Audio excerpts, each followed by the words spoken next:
Yeah, if you want, but you can do that also after you come through.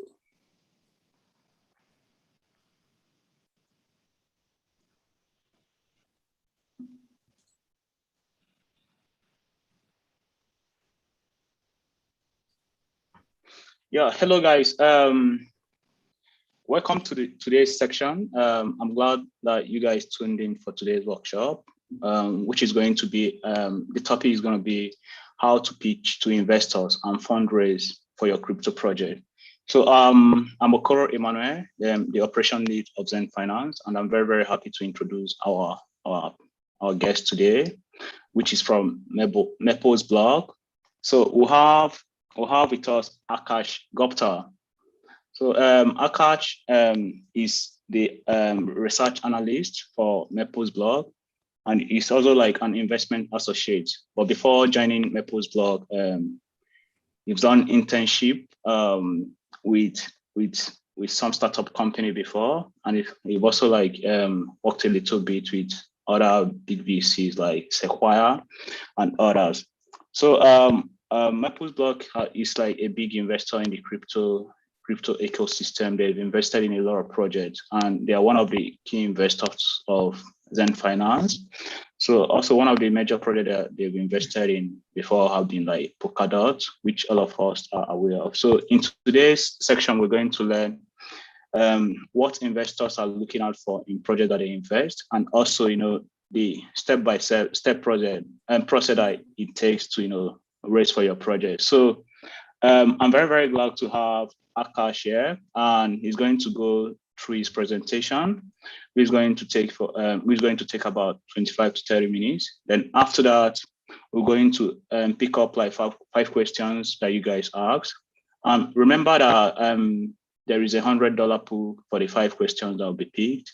So I hope you guys start preparing your questions, and we'll be glad to hear what Aakash have to present with us. So thank you very much, Aakash, and yeah, please take it over from here. Okay, thank you, Emmanuel, for that introduction. Let me know, do I need to share my screen now? Yes, please. Yeah, you can go ahead and do that. Got it. Just let me know if it's visible for the audience.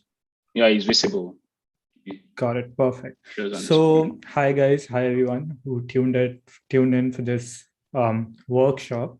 So my name is Aakash, and as Emmanuel mentioned, I work as an investment associate and a research analyst at Mapleblock Capital, which is a crypto native fund, and our main focus is in blockchain. I've been in this industry for almost a year now, working at 2 different funds so far, and looked at over 50 different projects, their pitch decks, heard their founders' pitches and all of that. So I have quite a bit of experience on the perspective from the VC side and what the VCs actually look for when they see an incoming pitch, and what they consider a good pitch versus a bad pitch.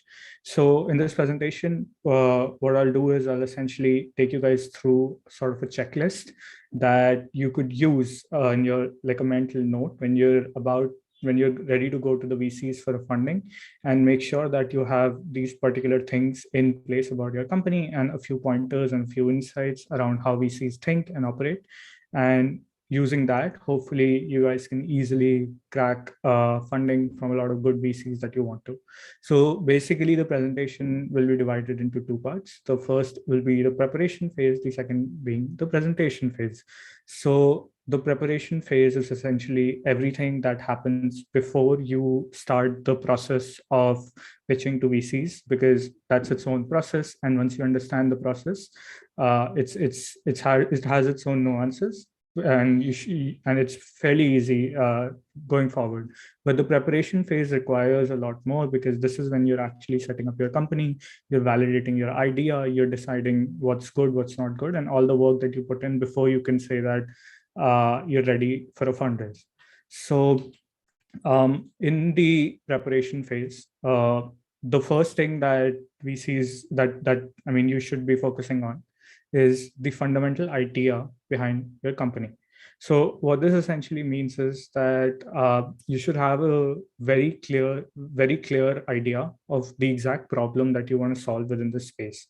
So a lot of companies will often come up with pitches where they'll be hinting at, we're gonna solve this, we're gonna solve that, we're gonna go into this market, that market, all of that, but not a very clear idea of exactly what they want to do once they raise the money. So the first thing that VCs want to look out for is a clarity in vision, a clarity in the problem definition that you want to solve. So defining the problem that your company is going to solve while making money is going to be the first step of your process, right? While preparing your pitching process, right? So there's two ways to go about solving a problem usually, especially in blockchain. Either you can innovate on top of existing frameworks, which is build something on top of an existing blockchain or some scaling solution, or basically improve something that's already out there, or you go all out and build something that's completely new, completely fundamental, changes the whole game.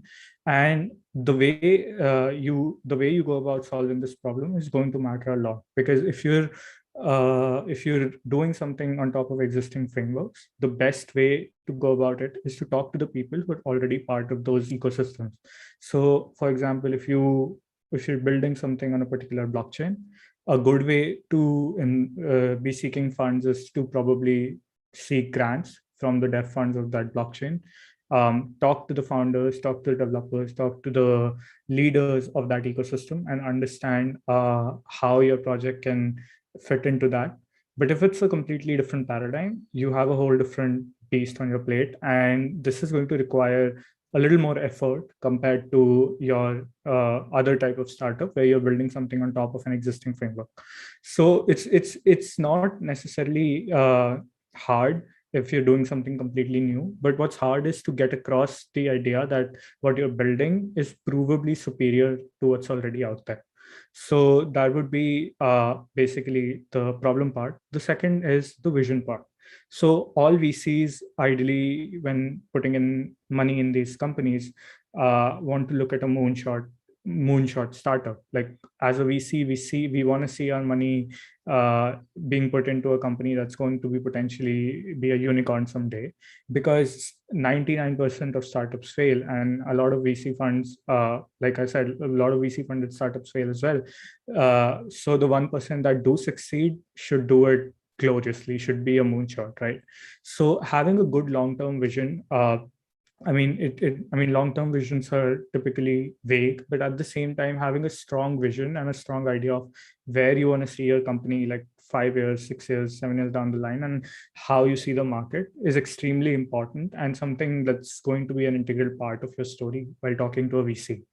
Apart from the long-term vision, the next thing that's equally, if not more important, is the short-term vision. So short-term vision or short-term roadmap is essentially your pitch to what you're going to be doing in the next few months. So for example, if you raise money now, what's the next few months looking like? How do you get this project to go from 0 to 1? Like how do you move ground in the first place? It's not about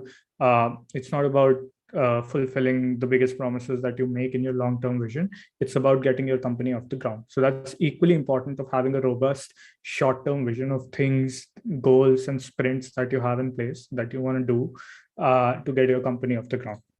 Now, moving on from the fundamental idea itself, the next thing that most VCs care about a lot is the team that's behind the project. And I mean, if you're a team that has people who have the right background, I mean, more than that, like if they have previous credentials, they've been founder before, they've exited through companies, they've held important positions in major companies, that is going to sort of ease your way to raise funds, because that sort of builds more confidence into a VC. But just because you're a founder, if you're a founder who hasn't done that and are fresh into your entrepreneurship and you want to try your hand at VC fund, it's still possible.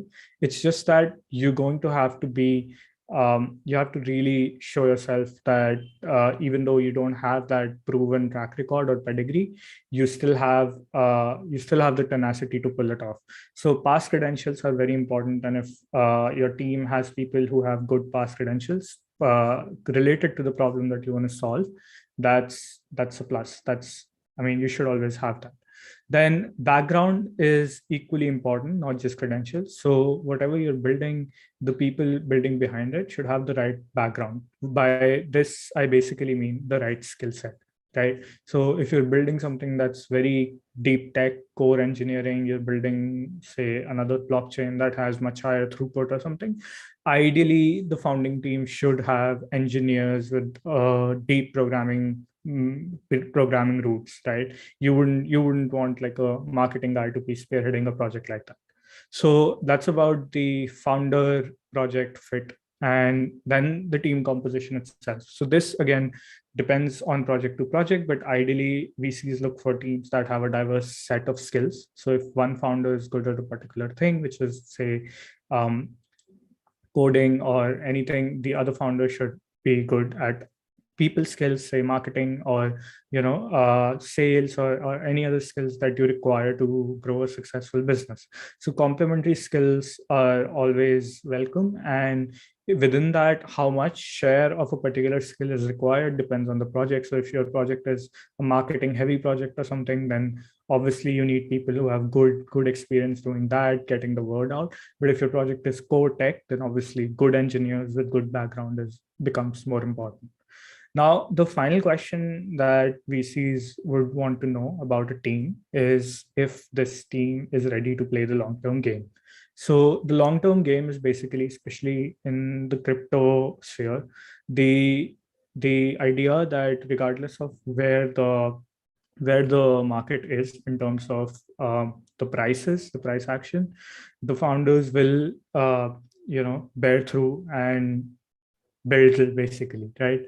So that's basically saying that if a bear market falls or whatever happens, the founders are not going to be leaving the project for some other industry or whatever and quitting, and just bear through the market. So having that sort of you can call it bravery, you can call it confidence that they'll survive a bear market, is extremely important. And there's signals to it, but ensuring that your VCs completely believe that you will not ditch the project during a bear market is super important if you want to build something for the long term. Now, the next part in preparation is basically creating proof of work. And this ties back to when I was explaining that teams that do not have past experience need to go in with extra effort before they can raise funds, right? So what they can do when they don't have past experience or past things to prove that they're a good fit to solve this problem is to essentially create proof of work. So proof of work is essentially a showcase where you can show the VC that you have the tenacity to do this, regardless of whether or not a VC is ready to support you. And that's how much you believe in your idea. So things like putting your own money into the project to get it off the ground, raising maybe a family and friends round, a little bit of money to just hire a few people and get an MVP done. These are the things that count as proof of work. So founders who have these things in place, who have raised money through difficult situations, maybe quit their jobs, created an MVP, are always a more interesting story than founders who just have a pitch deck with an idea and nothing else invested from their own side, right? The other thing that can count as proof of work for you to do a successful raise is essentially community signaling. And how community signaling works is that if you're a company that has participated in, say, like a tier 1 hackathon, for example, Solana is having a really big hackathon, and you're winning out of these hackathons or something, it signals that the larger market, the market leadership believes that your idea has legs. And this is a point where you wouldn't probably even need to go to a VC. VCs will be throwing money at you.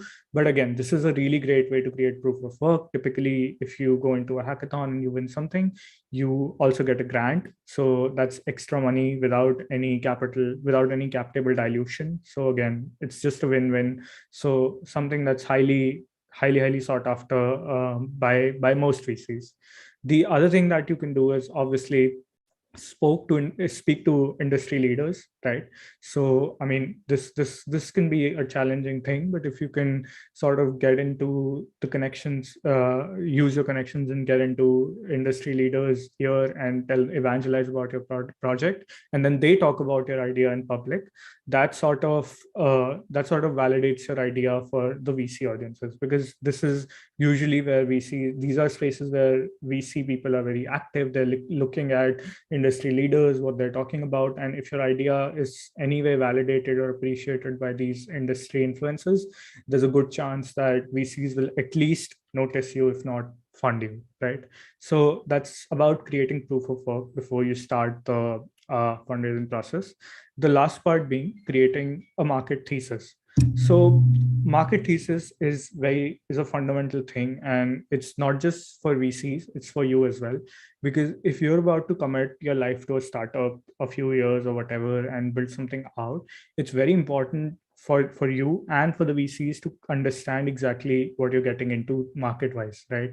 So a good data driven market thesis that that goes deep into the sector that you're building a project in is extremely helpful. And it also helps VCs figure out their own way around the project, because at the end of the day, especially with so many VC firms popping up, people don't have the kind of bandwidth to know everything about everything. So a VC may be invested in a particular ecosystem, a particular type of project, but if you're building something completely different and they have no idea about it, it's not going to be that they're going to do the research for you to see if your project is a market fit or not. There's too many projects on a VC's table at a given time. Like we get like tens to 20s of projects a week. So if it requires a lot of effort for us to do research on this market to even start understanding what the idea is, it suddenly becomes not worth the time of the VCs. So if you're building something that's not part of the larger conversation in the market that's going on, something completely different, something not in sync with what's popular, then you really need to work on a data-driven market thesis that can show that what you're doing makes sense, even if people are not focused on it right now. The next thing that you need to do about this market thesis is to contextualize the data that you're using. And why this is very important is because a lot of times founders will come in and they will say random things like, $2 trillion cryptocurrency market, or like a $180 billion video gaming market or something like that. But that doesn't contextualize for a VC exactly how much the potential of your project is. And that's because even though, yes, the cryptocurrency market is super big, or the gaming market is super big, if your idea single-handedly cannot take over the entire market. So you need to explain exactly which niche subsector you're targeting and what the maximum potential of the project can be that way. And when you do this contextualization, if you do it in a modest and let's say worst case scenario possible, that's actually the best way to do it, because then you're essentially showing that even if your projections or your data, the worst plays out, you still have legs and this project can still make it despite the worst outcome possible, right? The last part about the market thesis is obviously to understand who the competitor is, making a list of the correct competitors, good comparative analysis against them, understanding exactly what they do down to the nail, and understanding what their unique selling point is.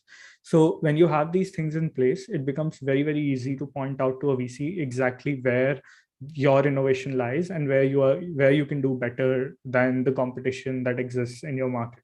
So comparator analysis is again extremely important to do before getting into the fundraise process, because typically VCs will ask you upfront as well as to who you think your competitors are and why you're better than them. So having a good answer to that is very important. So now if you've done all those 4 things that I previously mentioned, you've basically done most of your prep that you require to get to a VC to start pitching them your project. And at this point, you've probably also done some work to get your project off the ground. You have a team in place, you have an MVP in place, you have your vision clarity, you have your market thesis, and now all you need is maybe a little bit of money to scale, hire more people, things like that. So the presentation phase is equally important, but what needs to be understood and is not said very often is that this fundraising thing is actually, it's not really always about the idea. It's also about relationships that you need to build with as a founder to a VC. It's a very people's game. Like, you need to build connections, and once you build genuine connections and trust, that's the only way you can take it forward. Because even if the idea is good, but your investors do not trust you to execute it or trust you to do right by them, then they're not going to be investing in you. So it's a very human, you have to take a very human approach to it, aside from just the numbers and the factual data that you'll be bringing alongside in your pitch, right? So the first step to when getting into the presentation phase is essentially to figure out who the right VCs are for you. So this is extremely important, because this is being said in context of crypto. If you're a crypto founder, chances are, if you go to a traditional VC, they will simply not have the thesis to invest in a company like you. Some don't even have the legal structure to put the money to buy tokens for your project, right? So you need to find the right funds, the right VCs who can be good for you, right? And within a particular VC niche, different companies have different expertise, right? So even within crypto, there are companies who have like a particular focus, like a particular ecosystem that they mainly invest in. Some companies are focused on Ethereum, some are doing multi-chain, some are Solana only. So you need to figure out exactly where the perfect partner is, right? And where you are and where you can meet them, right? So other thing that you need to figure out is what your VCs are good at, because apart from just capital, a good VC will bring support across various domains. So they will bring you knowledge for consulting that you might need, like advisory knowledge. They'll bring you network, which will help you get intro to important people, important companies, easily make partnerships, have easy introductions to big marketing firms, simplify your PR process, or even help you with hiring good quality developers. So essentially, when you are talking to VCs, you should always ensure that you understand exactly what value they bring to the table, aside from the capital that they provide. And if you know that beforehand, then you should target your VCs according to the needs that you have, apart from your capital needs, right? And the last part, which is probably like the least like the most important part, is to make sure to build trust with your earliest investors. And by this, what I mean is that crypto investing in particular is something where people can exit really quickly, even if your company is a failure. People can exit if you have an ICO, and it can simply dump your token, right? So it's a good idea to always keep your earliest investors in your close circle. Make sure you have an open channel of communication with them. You've built enough trust with them so they believe you, even if the project is not doing so well. They believe in your vision that you'll be able to execute upon it and take it further. So this is important because early investors will have large supplies of your token, and if they start dumping it, then the project is basically dead. So the right partner is also someone that you can trust to hold for a long time, and someone that you can build the trust with, right? So once you've done this study, figure out the list of VCs that you want to reach out to, the next step is to basically figure out your valuations, right? So basically, here right now we're in a bull market, and as a VC on the other side of the table, what I can tell you is that valuations for a lot of projects are are really, really high compared to like their traditional counterparts, or even like their crypto counterparts from a few months ago, or from a bear market, right? So if you're valuing your project really, really high right off the bat for as an early founder, you really need to ask a question if it's too much or too little, because there's a problem in case you do it either way. If you're valuing your company too much, right, the problem is that the room for it to grow immediately off of an ICO is very limited. And on top of that, if you're valuing it too high, then if you don't execute too much, right, and run out of funds, it becomes really, really high for you, really, really difficult for you to get more investors into your company, right? But at the same time, if you're valuing it too little and you're not raising enough funds that you need to basically complete particular milestones on your roadmap, then what you're doing is that you'll be able to raise maybe the first round with the little valuation. You'll work at it for a few months, but once your runway ends, you wouldn't be able to raise another round simply because you couldn't deliver the promises from the first round. So finding the right valuation is very, very important, and at the same time, the right dilution. So dilution is essentially how much percentage of the company you're ready to give up in a particular round. Typically, in my experience, I'd say like if you're an early stage founder, and you're reaching out to a VC for a private sale, a Series A, or like after a pre-seed, you should not have given up more than 8 to 10% of your equity to your early investors, right? And once you are on that stage of seed or Series A or seed, you really need to ask this question, that if you're diluting yourself too much, because you might be able to raise a lot of capital at that valuation, but then if you give up too much of your company, it might be a bad thing, because the company might be way more valuable later on, and you could have raised that capital for much less if only you had just raised the right amount, right?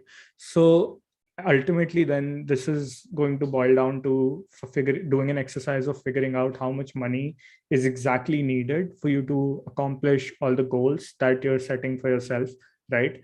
And once you have those costs estimated, figured out, add a little bit of more money to it as a buffer, and then raise that much. Do not raise any more than that or any less than that, because if you're unable to deliver on what you promised, then raising a subsequent round becomes really, really difficult, right? So that's the valuations part. Then legal structure is super, super important, and something that also needs to be figured out before you get to a VC point, right? And especially in crypto compared to anything else. So there's two things that you need to take care of. Number one is, you need to understand the local regulations of the country that you're operating in. If the government is too hostile to the type of idea that you have, it's probably a good idea to start looking for an offshore entity that you can set up, right? So for this, I mean, typically founders can hire legal consultants, or even go to their very early investors and ask for help as to around this, right?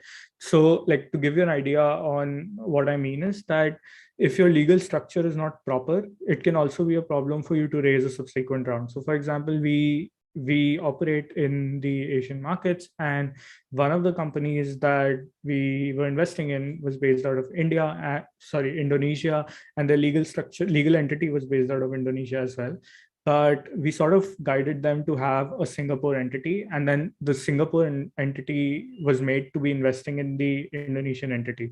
The reason behind that was that if you want to raise a subsequent round, certain funds, certain investors have a mandate that they will not be investing in markets that are in developing regions. So ideally, you want your legal entity to be set up in a developed market, like America or Singapore or any other developed country, or maybe some other offshore entity where regulations are lax, so that investors can easily put in money if they want to at later rounds. So this is something that needs to be explored with a legal consultant or maybe your early backers. But again, super, super important before getting to the VC stage, because a lot of VC will turn you down if your legal structure is not according to their liking, right? The last part, and like the final section of basically this talk, is to to give you an idea of a pitch toolkit that you guys you can call it that. And this toolkit is essentially a list of things that you need to take with you when you're going into a presentation or a pitch. And if you have all of these in place, pretty much most of the questions that VCs will have will be answered through it, and it will become super, super simple for you to take things forward from there. So the first thing is obviously having a super strong pitch deck, and the pitch deck will have like the following components as I've mentioned on the screen. But just to go over them one by one, your pitch deck should very clearly explain the mission statement of your company, why you're doing this, why you're in it, and your long-term vision with it, right? Once you've defined your vision, right, and your mission of the company, you need to define the problem, right? So for example, your mission could be to say, I don't know, onboard the next million billion users to blockchain, because you believe that the decentralization value that blockchain brings is an extremely important value from like a moral and ethical point of view, and you want to challenge the power structures that are in place already. So that's your larger mission, right? But then within that mission and that ethical foundation, you need to define a problem, or you can call it like a gateway through which you'll be building your business, right? So if I were to build something that can onboard people to blockchain, or there can be like 10 ways to do it. So start by defining the exact problem that you want to solve, and explain it in as much detail as possible, right?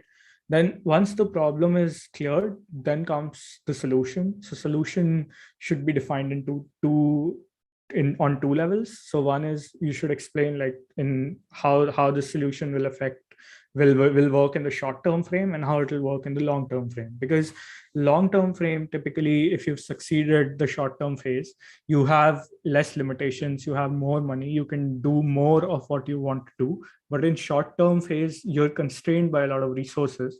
But if to still get the ground moving, you need to define like a short term solution that will help you pass through that initial phase, right?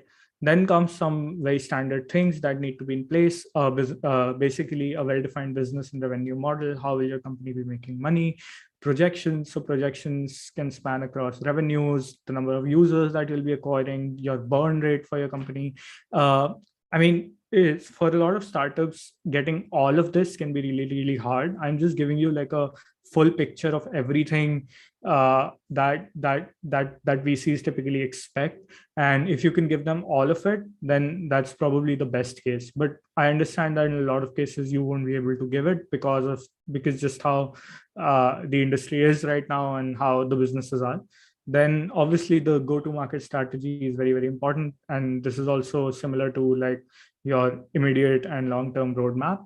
Then another very important thing in the crypto space is partnerships. So right now, if you want to accelerate your crypto project's growth in a drastic fashion, the number one thing that you need to do is you need to build ecosystem partners with the existing leaders, right? So if you're a D app, right, you need to do partnerships with the blockchain that you're building in, so that you can sort of get liquidity into your pools, into your contracts. You need to build partnerships with oracles, you need to build partnerships with bridges, essentially everything that that you can't do by yourself and will be outsourcing eventually to a third party.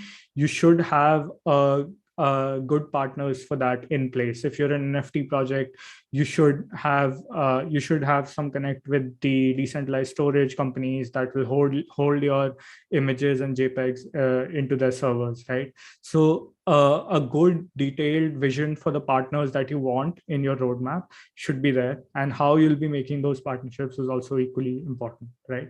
Then comes the most interesting part, and I'd say it's very interesting because it's unique to crypto, because this is where you'll have to justify that how the equity, like the shares of your company, also have to do more than just existing, right? So a lot of VCs have different theses, but most VCs prefer if the token that you're pitching to them has some actual utility aside from just being there because it's an easy way to raise money. So having a good long-term value thesis as to why this token will accrue value, what are the ways in which it will accrue value, why people would want to buy it, why people would want to hold it, is very, very important to have in place, right? Then comes obviously the team, the background of the team, what they've done before, what their skill set is, and finally the details on the fundraise, the valuation that you're raising at, and all those things, your past investors and everything, right? So that's about the pitch deck. It has pretty much all the major things that you might need. Can obviously be tweaked depending on the requirements of a particular project. Like I said, some things will not be available for certain types of projects, and there will be some things that need to be mentioned instead, right? So market thesis is something that can also go into the pitch deck in the problem and solution part. So that is also something that can be added. The next part is to obviously have a digital presence, at least have your socials, your Twitter, LinkedIn, your blog, your Telegram out there, and have an honest attempt at, building a community before you go to a VC. So if you have already, say, 500,000 members on your Telegram, you have like a few thousand followers on your Twitter, it sort of helps just make a good impression. It's really not that significant of a factor. But these things are, again, very, very important when you're going for a serious pitch to have that. And it's just something good to have, right? Finally, so this is basically the gist of everything that you need to know or do before you can come to raise from a crypto fund. But I wanted to take the time, like at the end of this presentation, to maybe like give a few insights on a few things that are not mentioned usually, but are also very, very helpful and can help accelerate your fundraising process quite a bit. So like I explained before, the VC game is actually like a PC. It's a people's game. It's a game about building connections, trust, and relationships above everything else. So the human factor is really, really important, as well as really, really powerful. So one thing that you can always do if you want to approach a VC is to approach through a reference, right? So for example, if you want to raise some money and you know someone who's close to that VC or have raised from them and they can vouch for you, that's always a good thing to go to a meeting while having someone put in a good word for you, right? That's basic. But then again, it's something super, super effective when it comes to fundraise, right? Also, another thing that you can do is before you even start on your project, or before you're even at a point where you're ready to pitch, you should ideally start building connections, which means speak to VCs, not because you want to raise funds, but because you understand how they operate, understand, what's in their mind, what they're looking for, and basically build a sort of connection there. And the third point is, if possible, build a sort of following or a thought leadership for yourself within this space. So crypto right now, I mean, obviously there are a few people who have a lot of influential power on things, and if they shill something or if they back something, those things get funded, or those things get a lot of community support without question, right? But on the flip side, how you can leverage this is that you can start building your own thought leadership within this space, so that once we see that knows nothing about you, tries to find out more about you, and goes on to social media or Twitter or wherever you're active, and looks at your socials and realizes that, oh, this guy has been part of the ecosystem, has been part of the narrative. He knows the market. He has good insightful things to contribute to the narrative. They will automatically take you more seriously and give you more attention to what you want to say. So yeah, that's essentially all of it. And yeah, that's essentially all of what you need to start pitching to VCs. So hopefully this was helpful. And yeah. Should we do question and answers now? Yeah, sure. First of all, thanks so much, Aakash, for that, detailed presentation. It's very, very fascinating because, considering just how little that you've been in the crypto ecosystem, that you have all this knowledge to share. I personally, I was just taking notes. Certainly learned one or two things new today. So, thank you very much. It's very, very interesting, taking, builders through the journey of how VC look at project that they invest in. So, starting from, from the idea stage to building of team, trying to find teammates to, if like the idea was just like personally, because it's also interesting that most of the good founders actually they started their own project or their own startup just by, facing a problem. So in this case, I mean, like if that's the situation, then I mean, like you also have to like evaluate yourself as an individual. Let's say like you're good with the tech part. I mean, like the CTO role fits you perfectly. It's also good like to find like someone that is going to market the project, right? That's very, very interesting, through that journey to, how to, identify VCs to also considering that you're not going for VCs that is going to support you just with capitals. I mean, VC should also like support with just more than capitals. So it's very, very interesting because even in the crypto sphere, there's a lot going on. Like, for example, like you might not have previous experience, like for example, tokenomics, or even when your code is ready, auditing of your codes, you can't have all this network. And if you don't have like good VCs that, that also believes in you, that can offer more than capital, then it becomes an issue because these are the people that can make intro and make things a little bit faster. I'm just talking from experience because we experienced this with Xend Finance and really appreciate, I mean, Mapleblock as an early investor, also like, I mean, their support and help, trying to get us to this stage. So it's very, very interesting, taking founders through this journey of even identifying VC to building like an MVP that, they can easily present to VCs and, just to build that trust and, to the extent of also building their pitch deck and the kind of like toolkit that was like very, very fascinating. Looking at that toolkit was very, very interesting. So thank you again. I mean, that was very, very nice section, and it was very, very great to have you share this knowledge with our builders. So I'm sure like we'll have like few questions that people ask on the YouTube tab, but I actually have one myself because I told you I was taking notes. So I have a question. You said like like when you're trying to raise, that you shouldn't like go for a higher valuation, and also you should be careful not to go for a lower valuation so that at least you have a longer runway. So I want to ask like is there like a standard that determines like the runway, or is it something that depends on how advanced or complex your project is? So let's say, for example, is there like a standard, let's say like 8 months runway is like the standard? I mean, like, do you want to share this with with our audience that tuned in? And I also wanted to ask too, from Mapleblock perspective, what kind of project, because I know a lot of people might be interested, like, to reach out to you guys, a lot of people that have wonderful ideas that are working on. So what kind of project do you guys, look out to invest? I know like when VJ was there in the first panel that we had, VJ specifically said that you guys look at mostly infrastructure. So if that was like, what is it called, your VC thesis, is there like an exceptional cases whereby, when having a discussion with the founders, you'd be like, man, this is very, very interesting for us to pass. That, I mean, like, you have to like overlook your thesis and be like, man, we're going for this. So those are my questions. Then I'll read out the questions from the audience. Thank you. Got it.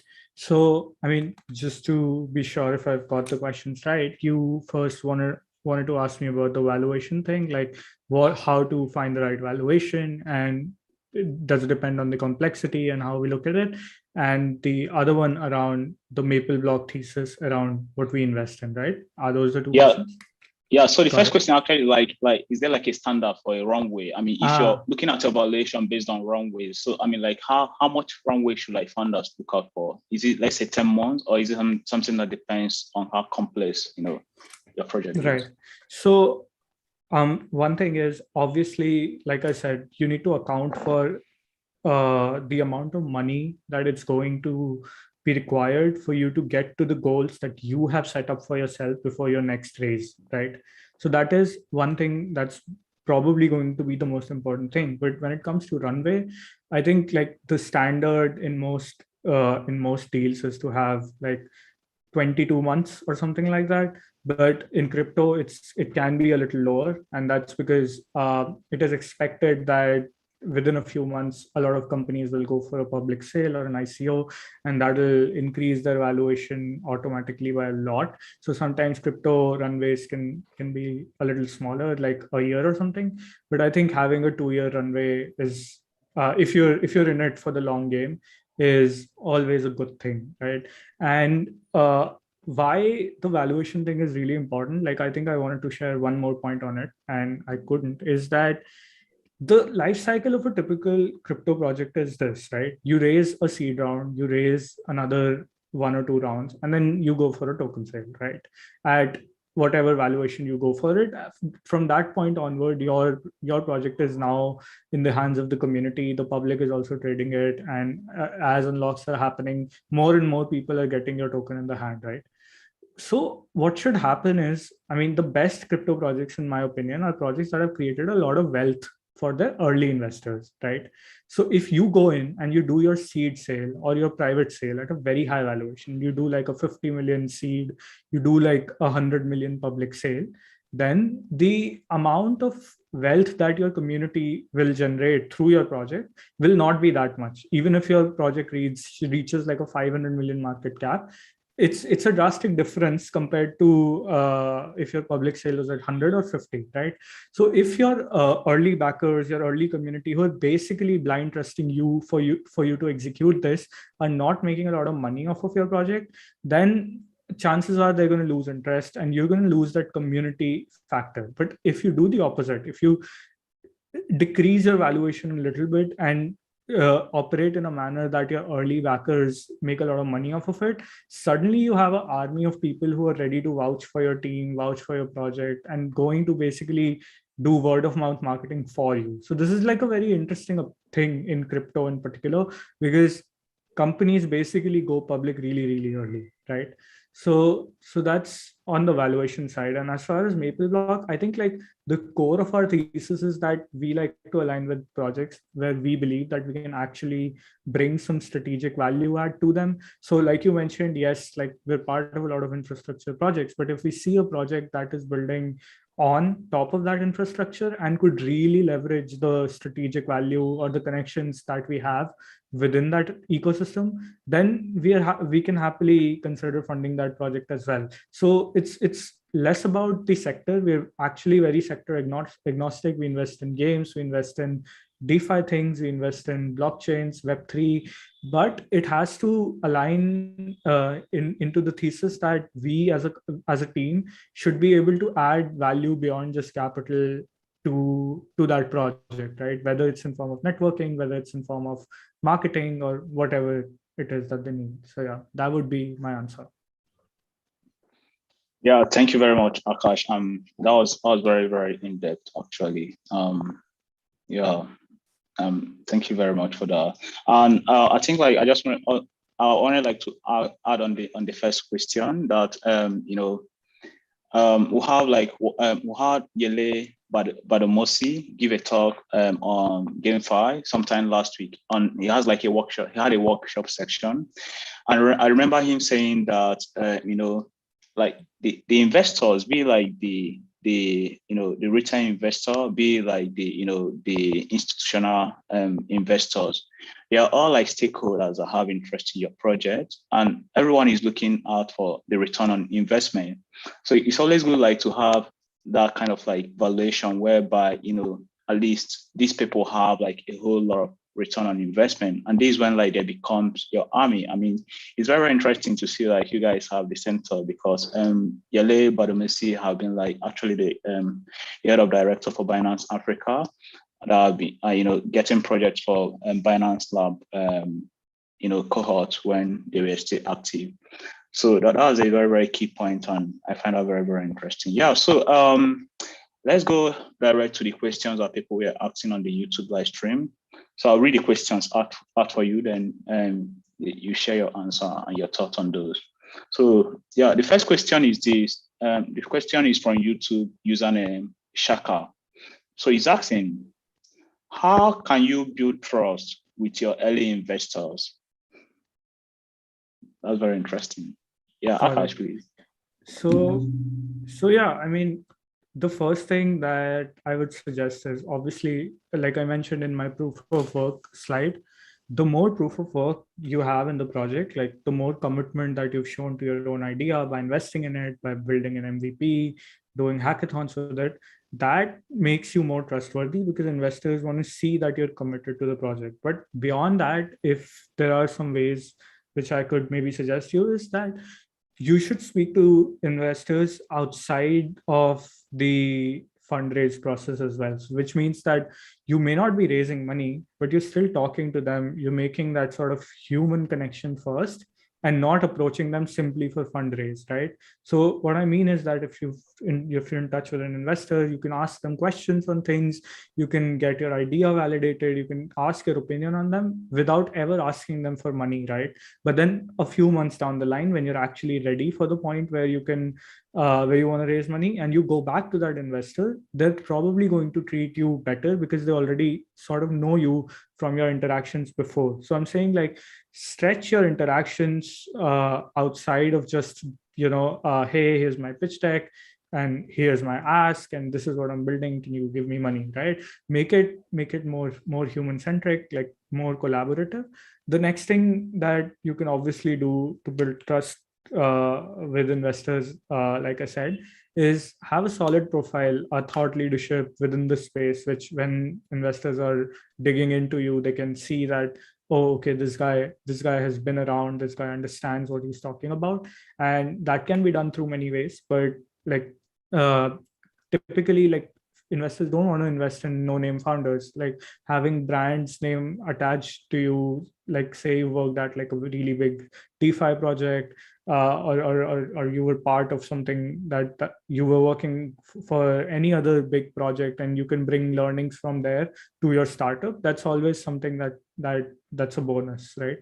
So here I'd say, like treat the investors as people and not just an opportunity to make money. Then also don't rush the fundraise process. That would be my one thing. Right now we're in a bull market, so a lot of companies would approach investors and say, hey, we have interest from so many investors, give us a decision in 4 days whether or not you want to invest in us or not. So sometimes these deadlines will also going to hurt you, because if you give like a very short period for investors to make a decision, they will not be able to do proper due diligence on you. They would not be able to give enough time to your idea to understand exactly what you're doing to make a decision. So they'll simply pass because they didn't have the time to get comfortable around what you were building, right? So even though, like, bull market, things are moving fast, too many investors would invest even without, like, some would invest even without asking questions.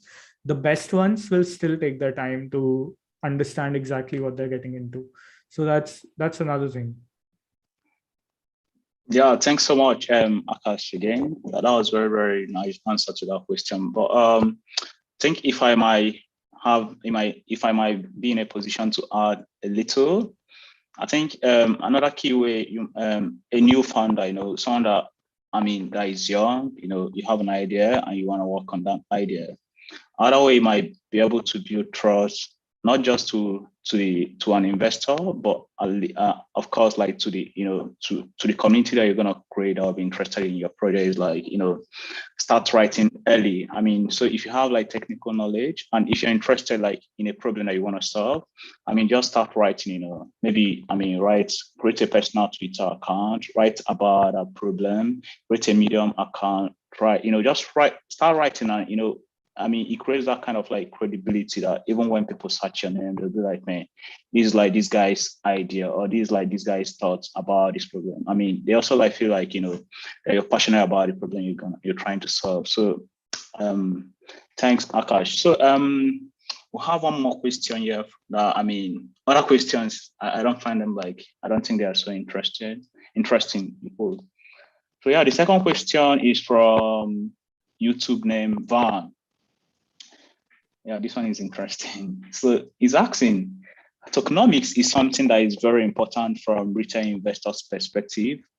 How do retail investors find the right mix of project idea and arrive at investing in good projects? I can repeat that question again. So Van is asking, Tokenomics is something that is very important from retail investors' perspective. How do a retail investor find the right mix of project idea and arrive at investing in good projects? Got it. So, okay. So I think tokenomics is always an interesting thing to talk about, and a lot can be said about it. But like from what I understand, like from what I practice around tokenomics, is that there are certain things that signal certain actions around a project, right? So to give you an example, if your tokenomics, right, has so all tokenomics will have vesting schedules, right? So if your tokenomics has a very long vesting schedule, say your tokens are unlocking in 5 years, right, versus a project whose tokenomics says that within 1 year or 13 months or 14 months, the entire supply will be unlocked, even the team supply will be unlocked. These are signs that the whoever is behind the project is not committed to it long term, right? So tokenomics has a lot of nuances to look for. So obviously vesting schedule is one. The other is the valuation itself. So if you're a retail investor and you're going in for tokenomics, I'm assuming you're asking for low cap projects, public sales or something. Then in that case, like you need to really ask, like, so one thing is there's no standard way to value crypto projects, but what you can do is you can value them comparatively, because when public sales happen, you can sort of figure out the total market cap for each project that the public sale is happening for, and you can compare it. So if there's a project that's doing its public sale as 100 million versus 50 million, 40 million, you really need to ask, like, if that other project is worth twice the valuation while going into the public sale, and if it would be good for you. And then finally, like the idea itself, so token utility is probably the most important part. So if your tokenomics is built simply around staking, like if that's the only utility of your token, that hold it and you'll earn more of it from like a ecosystem fund that is designed to make you hold it, then maybe it's not the best tokenomics. So I'd say, in my opinion, best tokenomics are projects where the token has actual use case within the ecosystem. Like you would actually want to use it, not for the value, but for its utility. And when you do that, then if your project grows, automatically the value will grow. So one example for this is obviously Axie. So Axie, you have SLP, you have AXS, you have all these tokens, but beyond like the value itself, like it has direct use cases within the game. So if you want to just like be part of that ecosystem, you need to buy it, you to even experience the thing, right? And that's what makes tokenomics like important for Axie or any other project where token has a lot of utility. So I think the signal there for good tokenomics would be to see if your project has good utility of that token within its ecosystem, except for just putting it in a staking farm and making more of it, right? So it's not saying that some projects like that's a bad thing. For some project it works out because they have other things going on for them, but like just for a standard project that's raising money, if their token utility is nothing outside staking, then that this could have been done maybe in a centralized manner and be just as good, right? Yeah, I totally agree. With you on that. Yeah, so unfortunately, we also have like one interesting question that came up. I think like it will be fair to get your answer on that. So this question is also from a YouTube username that is Hyphy Solved. So he's asking, do you invest in blockchain products with no intention of having a token? So I guess he's asking like also like does Mapleblock, do you guys like also consider project that are not like that doesn't have token? Do you invest in such projects?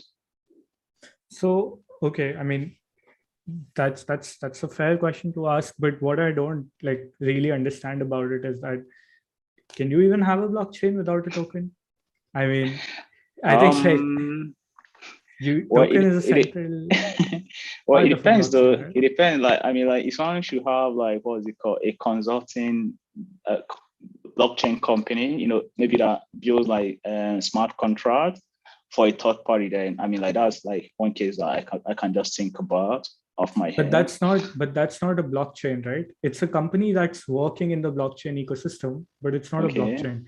If you have a chain, which is a network, you will need a token to incentivize transactions, validation on that network, whether it's proof of work, proof of stake, or whatever. So obviously, if you're building a blockchain, I mean, I'd be interested to know how you can do it without a token. But if you're asking if we do equity deals for projects who do things which do not involve tokens, so for example, like exchanges may not need token, or like we have an exchange in our portfolio which is an equity deal, then some other platforms, like, so for example, a CoinGecko or a CoinMarketCap like website, which is also deeply invested in crypto, does not really need its own native token. Yes, we do those deals, but then the valuation for those projects is a little bit different. They're seen more as traditional businesses and they're evaluated as such. So again, there's a lot to be said about it. But yes, if it makes sense, if it's a good business, if it makes money, if it has room to grow like a traditional business, then why not? Like, our only mandate is to invest in things that have an emphasis on blockchain and that are doing something to evangelize the blockchain technology to the world. So within it, if it's a company with no token, that's completely fine. All right, that's great. That's great. Thanks once more, Aakash, for making out the time to join us on today's section. It was a very, very good presentation, and it's interesting to get your own perspective on, how investors look at project that they invest in. So thank you. So thank you to the audience that tuned in for today's workshop. So Aakash, I hope like you'll be very, very kind to maybe share your slide for us to share with the community, later on. So we're going to be sharing Aakash slide on the developers Telegram group. So if you're a developer building, working on a project for the hackathon and you're not in the developers Telegram group, please be kind to join that group. And also,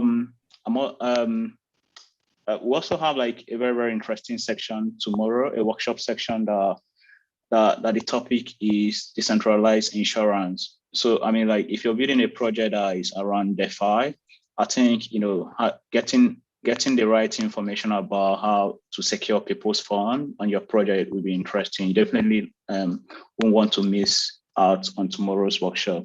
So the presenter is going to be Chad Liu from DeFi Finance, and he's going to be talking us through about, what's a decentralized insurance and what kind of assets you can also insure. So yeah, we'll be ending today's section, and it's been like a very, very insightful section, and it was good to have you, Aakash. Any closing word for our audience before we call it a day? I'm just gonna say that my DMs are always open to continue any discussion, or if there's any prospective founders over here and you want to talk, or you want to do you think that Mapleblock could be a good partner, then just always happy to chat, via email or Telegram or LinkedIn or whatever. So yeah, just that. If anybody wants to reach out, happy to have a chat. All right, thank you. So for Hyphy sub that I was asking about, Aakash Twitter handle, I'll send you on the YouTube live stream. And of course, like I say, join our developers Telegram group, or join Xend Finance Telegram group if you haven't. And see you guys tomorrow. Have a nice day, have a nice evening, whichever part of the world you are. Have a nice day, guys. Thank you. Thank you for having me. Thank you, Emmanuel. Thank you. Thank you very much, Aakash. Have a nice evening too.